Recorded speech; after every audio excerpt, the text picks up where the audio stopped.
What is going on, everyone? Anthony here, and in today's review, we are looking at the brand new remaster of Onimusha 2: Samurai's Destiny. I recently finished the first game for the first time on stream, and I really enjoyed everything I played from that game, so I was really excited to jump into the second remaster that Capcom has brought back on PC, PS4, Xbox, and Switch. This version you are seeing footage of today is the PS4 version played on the PS5. The remaster offers a bunch of quality of life updates. For someone like myself, jumping into this game for 2025 is pretty handy. We have the option of the 360-degree analog control or the classic tank controls.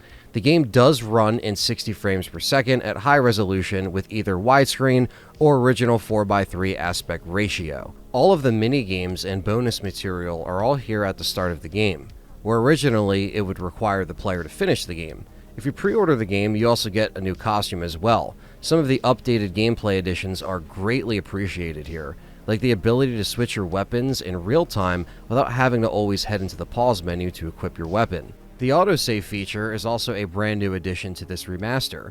The first game and its remaster had it to where if you die, you go back to your last save. Very Resident Evil in its style. This was the same case for the 2002 release of this game. But this time, in the remaster, they actually added an autosave feature so you don't have to save at every save point, and I think it's great for someone getting into this game in 2025. You also gain access to hundreds of concept art pieces of environments, characters, and all of the demons. In Onimusha 2, we follow a different character than in the original game. We play as Jubei Yagyu. His clan was eliminated by none other than Nobunaga Oda, who took out the Yagyu clan, making Jubei the only one left. Filled with revenge in his heart, he is ready to take on the many gemma that Nobunaga has left in his path. With Jubei learning of his Oni within his own heritage early on, this gives him the powers necessary to take on the threats and can absorb the souls of the dead to access power beyond his strength from before. Jubei is not alone. This time around, we have other characters that almost act as teammates throughout the game. The system of gifting items to these additional characters can help you get through many sections of the game easier, something I really dropped the ball on early on in my first playthrough. We have Owayu, Iki, Magoichi, and Kotaro, all of which use different weapons and have different abilities that can help you throughout your journey. This is why gifting items that suit their taste or wants will come back and help you tremendously. It takes place in a gold town, so once you gather up enough gold during your journey, you can spend it on items at the shop. The gameplay itself is very similar to the first game, with slashing your way through enemies with a different sword type, and some work better for specific enemies for an easier battle. The demon souls that spawn once they are killed are different colors like before. Red for being the experience points you can gather, yellow orbs restore health, and the purple orbs being the rarest of them all. Once you power up all the way, you can turn Jubei into an Onimusha, which increases attack ability and makes him invincible for a limited time. The combat feels just as smooth, if not even smoother than the first game. You can still counterattack enemies and block accordingly. You could still use the magic power attacks on your sword, which is great for larger enemies or the big boss fights. Everything with the updates with the modern controls works very well in this remaster.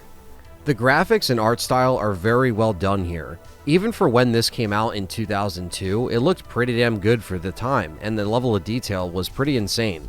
This remaster really brings all of that to the front when you see it in HD and in 60 frames. The story is very well done, and I won't be going into major spoilers or showing anything crazy, but let's just say this is a very well-researched game, using the Japanese history from the feudal era and Capcom taking their own spin on it, which is very captivating, and it's just like the first game.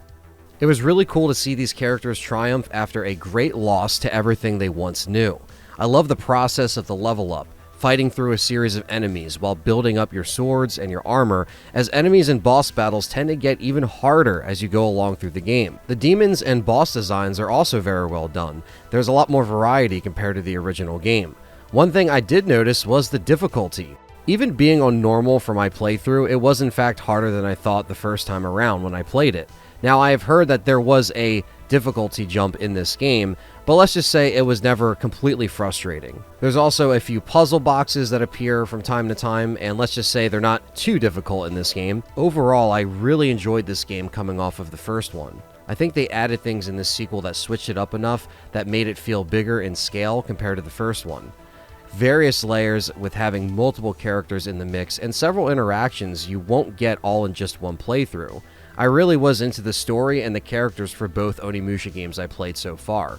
I also love that some of the lore is explained through files that you can find throughout the map, making everything intentional that Capcom has placed in this game. I think Capcom really wanted to expand this universe once they saw the success from the first one.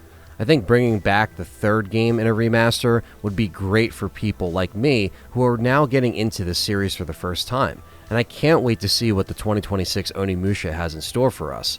I usually play survival horror on this channel, so I wasn't sure at first how the viewers or myself would really respond to Onimusha in general, but I really enjoyed the fixed camera angles mixed with demon slashing, leveling up my character, and all the Japanese feudal era as a backdrop was a nice plus. Also, the soundtrack in this game is top-notch. There was just a fun and addicting element to go back and unlock more items, see the playthrough pan out differently in spots that you may miss the first time. Capcom always has good replay value in their games, and Onimusha 2 has a lot to go back for.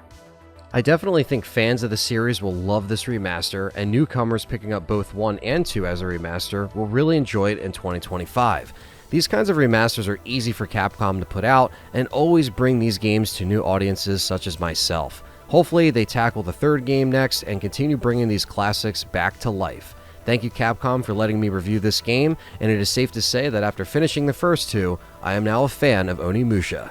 Check it out.